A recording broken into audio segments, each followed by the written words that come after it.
Hello everyone! We've been getting a lot of new cameras recently, and this week I'm going to be talking about the all-new Blackmagic URSA Mini Pro.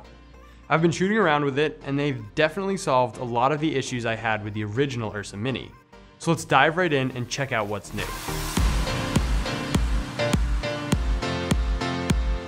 So Blackmagic has changed a ton of stuff, and with this camera, it's similar to the Sony FS7 Mark II upgrade, where most of the changes are external, for usability and ergonomics, which is something this camera really needed. It's still the same 4.6K sensor, and I don't believe they've changed their processor either. What they have done though is replace their fixed mount that you could get in either an EF or PL to an interchangeable mount, allowing you to swap between EF, PL, B4, and Nikon F mount. The cool thing is that to swap this mount out, it can be done in less than a minute.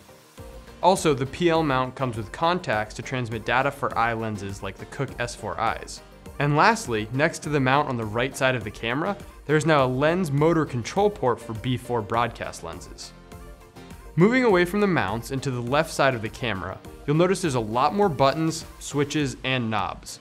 Finally including internal ND filters and the switches for white balance, ISO, and shutter speed, to make quick adjustments on the fly without needing to go into a menu.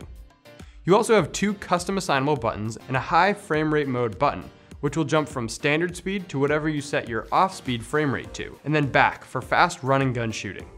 They've also added a small LCD screen to the back side of the monitor for full camera setting readouts and audio level adjustments.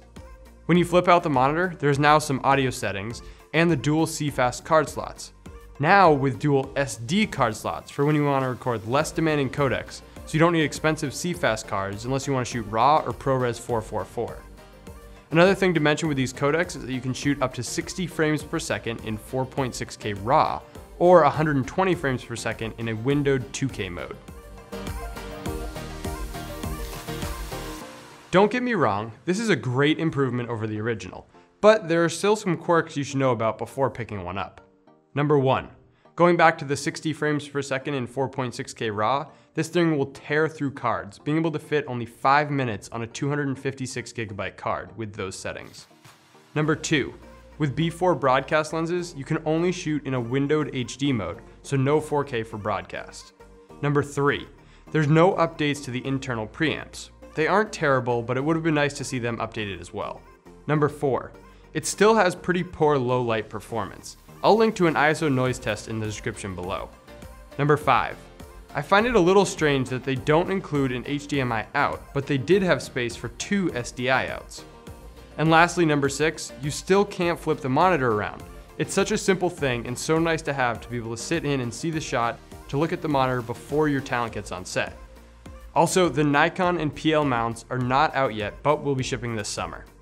After playing around with the camera for a while, I don't have too many bad things to say.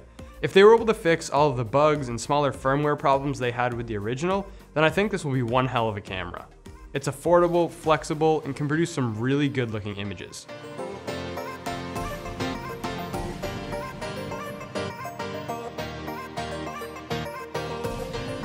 If you want to try one out, head on over to Lensprotogo.com, your online resource for all your gear needs.